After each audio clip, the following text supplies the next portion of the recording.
Hi everyone, now I am discuss about wattless current. अब wattless current क्या होती है? देखो, the current which consume no power, the current consume no power, current which consume no power, consume no power, the current which consume no power for its maintenance in the circuit is called wattless current या ideal current के नाम से भी जाना जाता है इसको। जो करंट कोई पावर कंज्यूम नहीं करते हैं अपनी मेंटेनेंस के लिए सर्किट में, उसे हम कहते हैं वाटलेस करंट या आइडियल करंट कहते हैं। अब देखो, इसमें हम देखते हैं वाटलेस करंट जो पावर करंट, देखो अल्टरनेटिंग जो सर्किट है उसमें जो पावर कितनी कंज्यूम होती है, V इज इक्वल टू क्या हो गया आपकी E R M S into I R M S into cos phi, या इसको ऐसे भी लिख सकते हैं V R M S into I R M S into cos phi, या ऐसा भी लिख सकते हैं E V into I V into cos phi, कैसे भी लिख सकते हैं। ये पावर क्या होती है आपकी, कंज्यूम्ड होती है एसी सर्किट में, ठीक है। तो यहां पर वी आर एम एस या आई आर एम एस की बात करते हैं तो यहां पर ये क्या है, root mean square value of alternating current and alternating voltage, ठीक है। यदि सर्किट में केवल क्या है आपका इंडक्टेंस है, if circuit containing only inductance only L है सर्किट में, तो उस टाइम फाई कितना होगा, pi by 2, phi pi by 2 होगा, तो cos फाई कितना होगा, cos phi is equal to 0, sorry cos phi is equal to cos 90 degree is equal to 0 हो जाएगा। तो उस टाइम एवरेज पावर कितनी होगी, उसकी 0 होगी। देखो, इसका अर्थ है सर्किट में आईआरएमएस जो है, आईआरएमएस करंट फ्लो होती है लेकिन वो डेसिपेटेड नहीं होती है, यानी स्पेंड नहीं होती है। ऐसी करंट को हम वाटलेस करंट कहते हैं। कब, जब सर्किट में क्या होगा, ओनली इंडक्टेंस कंटेनिंग सर्किट होगी, तो उस टाइम उसमें जो करंट फ्लो होगी वाटलेस करंट होगी। तो देखो, P average is equal to, हम क्या लिखते हैं, एक फॉर्मूला होता है, इसी को हम दूसरे टर्म्स में लिख सकते हैं। P इज इक्वल टू क्या लिख सकते हैं, ये e naught I not upon 2 into cos phi, ऐसा भी लिखा था शायद हमने कहीं पर ना, ऐसा लिख सकते हैं इसको, इनको ऐसा लिख सकते हैं ई नॉट आई नॉट अपॉन 2 या कॉस फाई, या इसको हम क्या लिख सकते हैं, इसको ऐसा भी लिख सकते हैं V not I not upon 2 into cos phi. ये हम पहले डिराइव कर चुके हैं। कैसे, वी आर एम एस को लिखते हैं V not upon root 2, V I not upon root 2 से रूट 2 मल्टीप्लाई होगा 2 आएगा, तो तभी हमने ऐसा लिखा हुआ है। इसके अलावा सर्किट में रेजिस्टेंस R है, सपोज उसका और इंपिडेंस Z है, LCR सर्किट की बात कर रहे हैं, तो cos phi is equal to क्या होता है आपका R upon Z, cos phi is equal to R upon Z।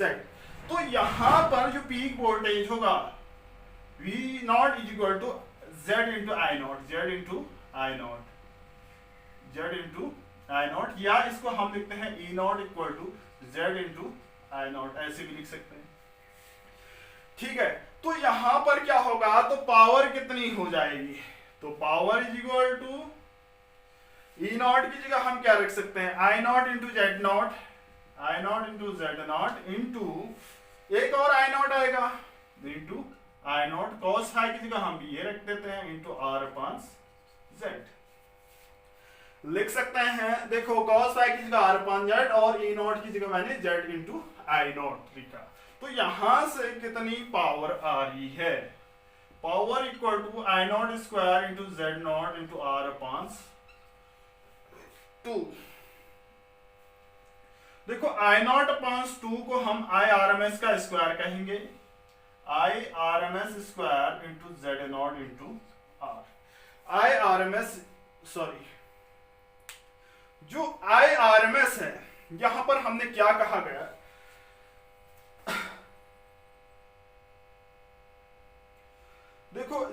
की बात कर रहे हैं, z की जगह हम क्या रख सकते हैं, यहाँ E not equal to z into i रखा, तो यहां पर हम क्या लिख सकते हैं, आर अपॉन जेड, जेड से जेड कैंसिल हुआ होगा, सॉरी जेड नॉट नहीं होगा, ये जेड से जेड कैंसिल हुआ, ये हट गया, तो I R M S square into R क्या होगी, इसकी पावर होगी, तो P is equal to I R M S square into R, इतनी पावर होगी।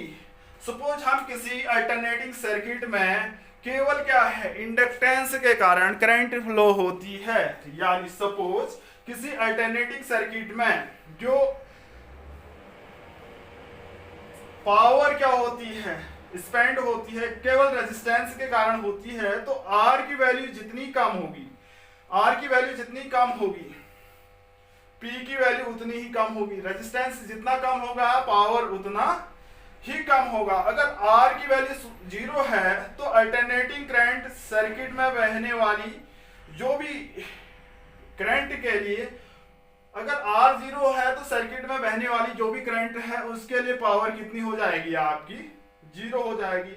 तो इस प्रकार सर्किट में बिना एनर्जी स्पेंड डेसिपेटेड किए हुए सर्किट में करंट फ्लो होगी। तो डेली लाइफ बिहेवियर में हम ऐसी कल्पना कर सकते हैं, क्योंकि ऐसी इलेक्ट्रिक परिपथ कुछ न कुछ, तो इलेक्ट्रिक जो सर्किट होती है उसमें क्या नहीं होता है, कुछ ना कुछ उसमें क्या होता है, आपका रेजिस्टेंस होता है। ऐसा हम कल्पना नहीं कर सकते हैं किसी सर्किट में आर 0 है, आर 0 है तो उसकी पावर 0 हो जाएगी, तो उसमें कैसी करंट फ्लो होगी, वाटलेस। तो डेली लाइफ में हम ऐसी कल्पना नहीं कर सकते हैं, हर किसी ना किसी सर्किट में आर अवश्य होगा, तो कुछ ना कुछ होगा। तो cos फाई की वैल्यू जितनी कम होगी उतनी ही अधिक क्या होगी, प्योर वाटलेस करंट मिलेगी। cos फाई की वैल्यू जितनी कम होगी उतनी ही हमें क्या मिलेगी, प्योर वाटलेस करंट मिलेगी। ठीक है, ये तो है वाटलेस करंट। इसके बाद आती है आपकी choke coil, choke coil, choke coil. अब क्या होती है चोक कॉइल, चोक कॉइल, अब देखो ऐसी चोक कॉइल एक ऐसी डिवाइस है जो अल्टरनेटिंग करंट में, अल्टरनेटिंग सर्किट में अल्टरनेटिंग करंट बिना एनर्जी स्पेंड डेसिपेटेड किए हुए क्या करंट को क्या करती है, कंट्रोल करती है।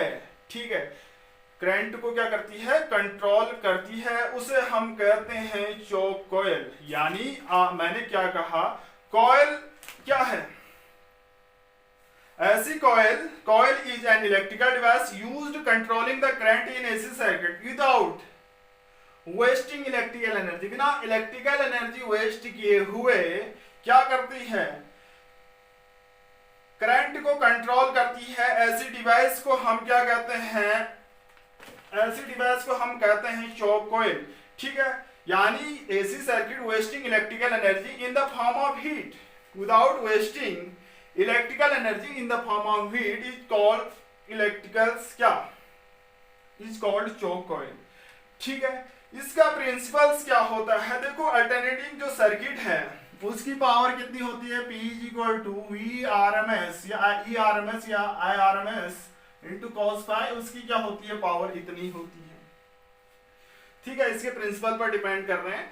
सपोज क्या है कोई चोक, फॉर प्योर इंडक्टेंस के लिए क्या होता है, फेज क्या होता है, पाई बाय 2 है, तो cos फाई कितना हो जाएगा, 0 हो जाएगा, तो P क्या होगी आपकी 0 होगी।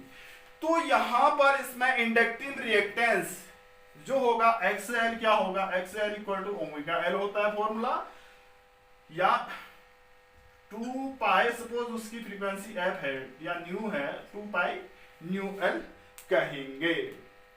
ठीक है, तो यहां पर क्या होता है, तो इससे क्लियर ये होता है इंडक्टिव रिएक्टेंस, यानी किसी सर्किट में अगर इंडक्टेंस उसके मार्ग में रुकावट ला रही है, करंट के मार्ग में रुकावट ला रहा है, एक्सेल रुकावट कर रही है, और लेकिन उसमें क्या हो रहा है, पावर कंज्यूम जो है वो 0 है, नहीं हो रहा है, तो हम क्या कहते हैं, प्योर इंडक्टेंस बिना एनर्जी स्पेंट या डेसिपेटेड किए हुए करंट को कंट्रोल कर सकता है प्योर इंडक्टेंस।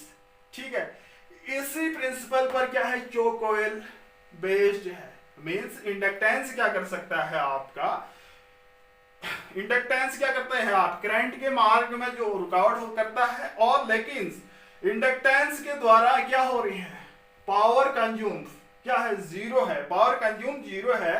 तो हम कह सकते हैं प्योर इंडक्टेंस बिना एनर्जी डेसिपेटेड किए है, वेस्ट किए हुए अल्टरनेटिव करंट को कंट्रोल कर रहा है। इसी प्रिंसिपल पर बेस्ड है हमारी चोक कॉइल। ठीक है, इसका कंस्ट्रक्शन कैसे होता है, एक क्या होता है, इंडक्टेंस एक कॉइल होती है इस टाइप की, सॉरी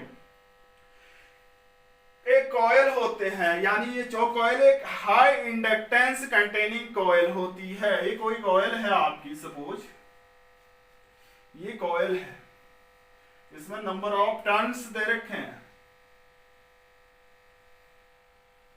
ये कॉइल है, नंबर ऑफ टर्न्स हैं। ये क्या है, कॉपर वायर है, इसमें क्या होंगे, बहुत सारे कॉपर वायर इस टाइप से बने होंगे, कॉपर वायर। ये चोक कॉइल है, और ये आयरन क्रोड होगी, ये iron क्रोड,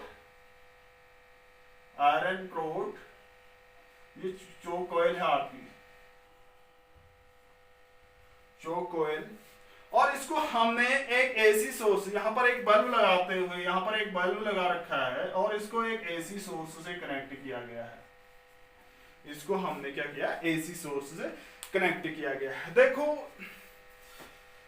high inductance containing coils, इसमें क्या होती है, आपके कॉपर के मोटे क्या होते हैं, इंसुलेटेड वायर होते हैं। ये बहुत नंबर ऑफ प्लेट्स जो टर्न से क्या होते हैं, लपेटे रखते हुए हैं, जो दिखा रखा है। कॉइल में रेजिस्टेंस कम करने के लिए क्या करते हैं हम, के उद्देश्य से हम एक कॉपर वायर यूज करते हैं। ठीक है, इसमें हम टर्न्स की जो टोटल नंबर ऑफ टर्न्स अधिक लेते हैं, और इसमें आयरन क्रोड का भी प्रयोग हम इंडक्टेंस को काफी हाई करने के लिए किया जाता है। ठीक है, यहां पर नंबर ऑफ टर्न्स अधिक होने के कारण इसमें सॉफ्ट आयरन क्रोड का प्रयोग किया जाता है, और इंडक्टेंस काफी ज्यादा होता है। कॉइल के अंदर जो भी क्रोड है, इसको हम आवश्यकता अनुसार एडजस्ट किया जा सकता है। क्रोड जो है आपकी को कॉइल के अंदर जितनी अधिक दूरी पर हम एडजस्ट करेंगे, एल की वैल्यू उतनी ही क्या ज्यादा होगी, एल की वैल्यू उतनी ज्यादा होगी। अर्थात जो इंपिडेंस होगा आपका Z इक्वल टू क्या होगा, आपका R square plus omega square L square, R square equal to omega square. इसकी वैल्यू भी ज्यादा होगी क्योंकि एल ज्यादा है, तो क्या होगी, इसकी वैल्यू भी ज्यादा होती है। इस प्रकार चोक कॉइल द्वारा अल्टरनेटिंग करंट को कंट्रोल किया जाता है, अल्टरनेटिंग करंट को कंट्रोल किया जाता है। तो ऐसे ही हम, यानी करंट को कंट्रोल किया जाता है किसके, इंडक्टेंस के द्वारा। तो प्रत्येक हाफ साइकिल में कितनी एनर्जी स्पेंड होगी, ये एनर्जी इतनी स्पेंड होगी, आई नॉट स्क्वायर इंटू आर, इतनी होनी चाहिए हीट के फॉर्म में।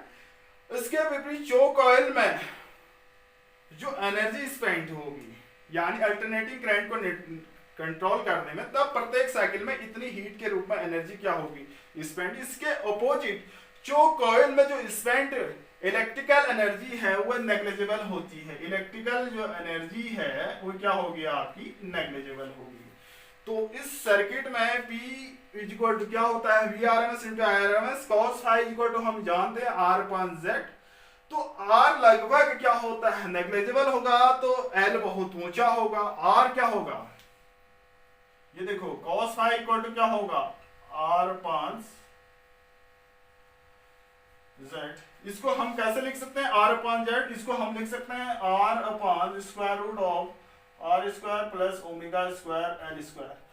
ठीक है, यहां पर हमने क्या कहा, R क्या है, नेग्लिजिबल होगा, तो L क्या होगा, बहुत ज्यादा होगा, L ज्यादा हो ऊंचा होगा, तो cos फाई लगभग क्या होगा, 0 होगा। इस प्रकार चोक कॉइल में जो एवरेज क्या है, पावर है, लगभग क्या होती है, 0 होती है। चोक कॉइल का उपयोग केवल हम अल्टरनेटिंग करंट कंटेनिंग सर्किट में ही करते हैं, डायरेक्ट में नहीं करते हैं। डायरेक्ट में क्यों नहीं करते हैं, देखिए चोक कॉइल का प्रयोग डायरेक्ट सर्किट में हम क्यों नहीं करेंगे करते हैं, इसका कारण यह है डायरेक्ट करंट की जो फ्रीक्वेंसी होती है एफ क्या होती है, डायरेक्ट करंट के लिए एफ जीरो होता है, तो ओमेगा जीरो होने पर एक्सएल इक्वल टू क्या होगा, एफ जीरो होगा तो ओमेगा इसका मतलब है जीरो, एक्सएल क्या होगा ओमेगा इंटू एल है, ये जीरो हो जाएगा, तो इंडक्टेंस जीरो होगा तो उसमें क्या होगा, आपकी इंडक्टेंस ज्यादा होना चाहिए तभी उसमें पावर क्या नहीं होती है, कंज्यूम नहीं होगी बिना ठीक है। इंडक्टेंस ये जीरो होगा जिससे चौक कॉइल का ओमिक रेजिस्टेंस आर बढ़ेगा जो लगभग क्या होता है आपका जीरो के इक्विवेलेंट होता है। देखो बिहेवियर में डेली लाइफ में चौक कॉइल का रेजिस्टेंस जीरो नहीं होता है, चौक कॉइल कुछ इलेक्ट्रिकल एनर्जी हीट के फॉर्म में क्या होती है, स्पेंड होती है, ठीक है। जैसे इलेक्ट्रिकल एनर्जी आयरन रोड को हेस्टिस लॉस के कारण क्या होती है, उसमें क्या होता है एनर्जी स्पेंड होगी, ठीक है। और सपोज सॉफ्ट आयरन को क्या है उसमें हेस्टिस लॉस क्या होता है, बहुत कम होता है, कुछ जैसे एडी करंट्स के कारण क्या होती है उसमें स्पेंड होगी, ठीक है। ये तो है हमारी क्या चोक कॉइल, ठीक है। Thank you.